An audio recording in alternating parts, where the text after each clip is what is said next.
Welcome back, ladies and gentlemen. My name is Joshua Castillo, and for me, I'm a value investor, and so one of the things that I like to do here on the channel, besides looking into companies, besides looking into other value investors, is showing you my portfolio.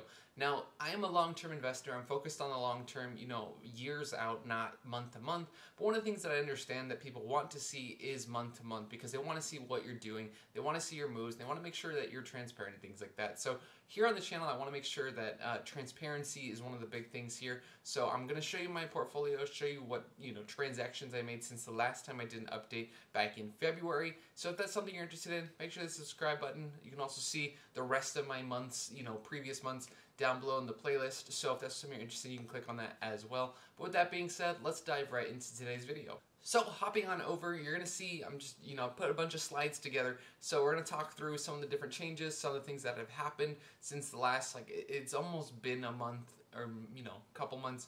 So we're going to kind of go through that. And the last time I did this update was February 3rd. So now this is March 28th. So first things first, this is the, investment portfolio tracker. It's not perfect. There's some things that I still want to update on it, and this is taken from Planet Finance, I think, the formatting, and I just kind of re-geared some of the things, but one of the things that I wanted to do was kind of make it a bit clearer what the return is, so I'll have to definitely go in and update that myself. But as you can see, the total portfolio return, as of now is $314. That's 1%, which is way better than, the negative 28% or whatever it was at not that long ago. So I'm excited to see that, obviously, and I'm glad that it's gone up, and a lot of that's thanks due to selling puts and selling calls. I've gotten a lot of premiums from that, and I've kept a lot of premiums because things expire worthless. Ultimately, I want to get the companies, but we'll talk through some of the put selling here in a little bit. But you can see here the way to read this. So the total portfolio return here at the top, as well as you can kind of see the net deposits and then the account value. So that's kind of what you really should be looking at, is like my net deposits versus the account value, because what happens is both the positions, as those appreciate, as well as anytime you get dividends, interest, or selling premiums or anything like that, it all goes into that account value as well. So I want the account value to grow higher than the net deposits. The net deposits, just the cash I'm putting in myself. So with that being said, you can see here that the positions are $13,000, the cash $11,000 again. As it's broken up here on the pie chart, cash makes about 46%, and a majority of that cash is actually being held because of puts that I sold. So I'm okay with selling them. I probably should have bought shares in some companies, but I'll go over those more, as I go on. So this is the February. If you want a comparison, again, March, you can pause it if you want to see it, but it was down $300 last month and up $300 this month. That's because I sold puts this month. But if you want to see kind of what I'm looking at as of March 28th, here's the portfolio as it stands pretty much. Now I know at the bottom where it says count total at the very, very bottom, it says negative 1.8%, but again, it's because I sold puts and things kind of move around. So this calculation doesn't include the puts that I sold. So if the puts move up and down, it's not going to affect this. This is just the shares that I hold. So you can see some of the positions that I hold, as well as some of the puts that I sold or the call that I sold. So you can see it, and I didn't want to make it as confusing. So the positions are just what I track for the most part on the sheet, but here I want to show you everything. So you can obviously see some of the crazy gains, some of the crazy losses. So the position I'm down on the most right now, or as of right now, is Intel, and then it's Corsair. So Corsair is not a big portion of my portfolio. Intel's obviously a bigger portion. I still need to do a follow-up video and decide whether or not I want to add to it or just keep the position where it is. For now, I just hold. I usually wait to see the filings and make, once I look through the filings, that's when I kind of make my decision whether I want to buy, hold, sell, whatever. And I just haven't had a chance to look at their 10K yet. But nothing really crazy happened. On the right side, you can see what the actual changes were. So, this is my activity for the year, I guess. So my total realized gains lost $323. That's some of the calls that already expired, or some of the puts that already expired. And you can see in total the option sales at the bottom, $792.94. So nothing crazy. And then the total income at the top is either from dividends or it comes from the the cash holding position here at Fidelity. It's basically a money market fund, but it's getting like 4.6%. So you're getting some good money on that while you're waiting. Performance, so total performance in terms of the calendar year. This is all for transparency's sake. I don't really care beyond that, but I know that some people want to see it, so I want to show it. So 2021 up 18%, 2022 down 28%, and then this year so far up 15%, which is a little bit above the NASDAQ. So happy about that, and a lot of that's thanks due to Meta. Meta's went from like $80 or $85 to like $200 in the matter of like a few months. So that to me is kind of crazy and something that I wanted to look into more. But you know, I'm just letting the meta position ride. I'm not down that much farther on it. I was down a lot on it back a couple months ago. So, but year to date, 15%, I'll take it. And again, a lot of that's due to, you know, selling puts and, you know, just having some positions go back up. So you can see the transactions. So the big things that happened. So obviously got some dividends, nothing crazy. I did buy a little bit more Dropbox. I got 10 shares, I believe, of Dropbox. So I'm now at 65 shares versus 55 shares last month. The other thing, I sold a put on the Revolve group. So you know, I'll talk about that here in a little bit. And then the other one that I'll talk about is I sold a put on Ally Financial, but it was actually a really short put. So, or a really short term put, not short put. So that was really interesting. Then obviously I added $1,300. So first things first, the positions, I'm only going to talk about a couple of them because if I went through every single position every single month, it would not really do that much because I'm going to come out with videos on a lot of this stuff. So Activision Blizzard was one that I talked about though. Obviously, it's a great balance sheet. It has a good business. It has good IP underneath it. They're currently in talks to be bought by Microsoft, and the European regulators actually kind of let some stuff go, and that actually made their company's price go up just a little bit. So I think that optimistically they can get done by the end of the year. That would be awesome. I think that's what they were shooting for anyways. I believe that they still have to go through it with the European regulators, and I believe they have something scheduled. I heard August, but I'll double check it if I make another video on it. I'll update all of it. But I heard that they have a meeting in August with FTC to make sure that everything else can go through. So I'm excited for this to kind of go through and finally be done. This play for me was just an arbitrage play about the price. You can see here, so my average cost basis on this was, where am I at? $72.15. The sell price to Microsoft is $95. So if I can get some great gains there, awesome. If not, like let's say the merger deal falls through, I'm definitely gonna pick up shares because that's what I was looking for last year anyways. So I can pick up some shares, cool. If it goes through, awesome. I still make money either way. Now the next position is Revolve, and this is one that I sold another put on. I've been selling some puts on this and letting them expire. I'm gonna probably not sell. I might sell one more when these expire in April 21st, assuming that the price doesn't drop.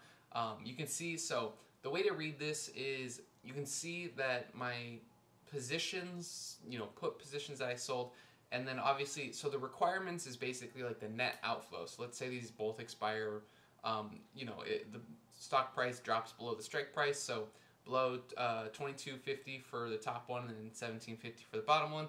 So my net outflow will be basically $5,750 minus the premiums that I got. So that what is that? $937. So I got $937 from these positions, and I'm if I have to pay, it would be $5,750. So I like Revolve as a position. I really like the business. I love the management. I love where they're going. And the put premiums have been pretty great on this because of the short volume, and as well as the fact that it's been pretty volatile over the last couple of months. So when the banking crisis happened a couple of weeks ago, not banking crisis, but really when the banks really all started coming crazy, all the put premiums went up like crazy. So I decided to add a put position here. So what I decided to add was I sold a put for January 19th, 2024. So roughly, what is that? 9 months from now, give or take, maybe 8 months now. But basically what will happen is if this expires worthless, I keep the $489. If it expires in the money, if it drops below in the money, so if it goes below $22.50, I just pay $22.50 for the shares. And really the net outflow was about, if you look at it on a per share price, my value for it is around $20. So my net outflow would really be $18 per share, because you take the $22.50 minus the $4.89, it'd be about $18 a share roughly. But I really like the company. I like what they're doing. I enjoy watching them, and it's interesting to watch their put premiums really just stay so high. So I decided to sell another put on that. I like what they do.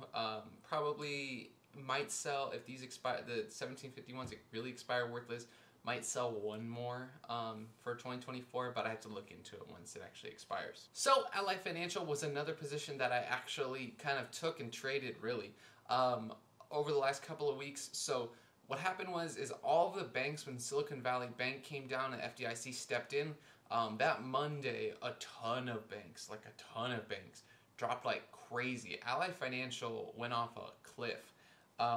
And part of that was the fact that the premiums now, because everyone was buying premium or puts on these banks, Ally Financial is one of the ones that was in the crosshair. Now, Ally Financial has a 10%, 10% of the outstanding shares are held by Berkshire Hathaway and Buffett, and if that's not a backing that you need, I don't know what more you need. But I do think that in reality, business-wise, they're heavily exposed to auto loans. They, originate a lot of loans, and if you go to a car dealership, Ally seems to be one of the people that are actually bringing in a lot of loans. So there's a lot of exposure there, especially with used cars and new cars. If the prime people are not buying, and it's only the sort of lesser candidates, I guess, that are buying cars and originating loans, that could be a little bit more risky. And I think in general, if you believe there's a recession coming in the next couple of years, or next year or this year, it's something you'll want to look into if you're going to look at Ally. But for me, I bought I sold a put on Monday and I let it expire on Friday. So that's why you see sold the put on March 13th, 2023, and it expired worthless on March 20th. And in reality, I think that the company has a good backing. I think that financially, they're going to do okay. I'm curious to see what happens to the banks if we do have this sort of like cascading effect that people expect in the banking crisis. But we'll have to see really how it all plays out, because there may or may not be more banks that go. So we'll have to see. But I do think that, asset-wise, they're a much bigger bank, and I think that they probably have someone from the government step in, so hopefully nothing happens. But I mean, you never really know what they truly have. They were holding a lot of losses on their hold to maturity accounts, but hopefully not enough net deposits or net outflows to hurt them in the short term. So we'll have to track that here on the channel here. But the banking crisis and all that has happened at Silicon Valley Bank has really not helped the situation. The last thing that I want to talk about is Dropbox. So Dropbox is a recurring revenue. They have a good free cash flow generation. They're trying to get to $1 billion by 2024, and I think that they can. It'll be interesting to track again over the next coming years. I think that if they truly get to $1 billion in free cash flow, I forget what the percentage was, but it was like they're significantly undervalued if they really do get to what their goal is. And I think that the company can manage it. It really just comes down to whether or not they can, bring in more users, keep the users that they have, and continue to build on that recurring revenue. So it'll be interesting. I like the founder. I like the management team. I like what they've done with the business. They've been buying back a lot of their shares. Valpost did recently sell out of their entire position, if you saw my last video, going with 13F filings. So that was kind of interesting to see, but I wouldn't be surprised to see if, someone else steps in, or maybe they had convertible bonds or something like that they kept. So I'm curious to see what else happens with Dropbox, and it's a good company to track here on the channel. They do compete in the cloud business, so I'm excited for that. But other than that, I'm going to continue researching. So the next video, I'm going to come out with a Teradyne video. I really want to get into the semis and kind of explore that a little bit more. So I'll do Teradyne next, and in between that, I'll kind of go through the different kind of yearly updates, and maybe kind of do a little bit more for the companies that I do own currently, do a little bit more to kind of update my valuation, give you guys an idea of what I'm looking at and what I'm tracking for my companies that I currently hold, as well as explore new companies and try to see if we can learn a little bit more about the semiconductor industry. So if that's something you're interested in, let me know down below. If there's any companies that you're trying to look into, also let me know down below, and we'll see if we can add them here to the research here on the channel. But with that being said, thank you all for joining me so much. Hopefully have a great day and happy investing.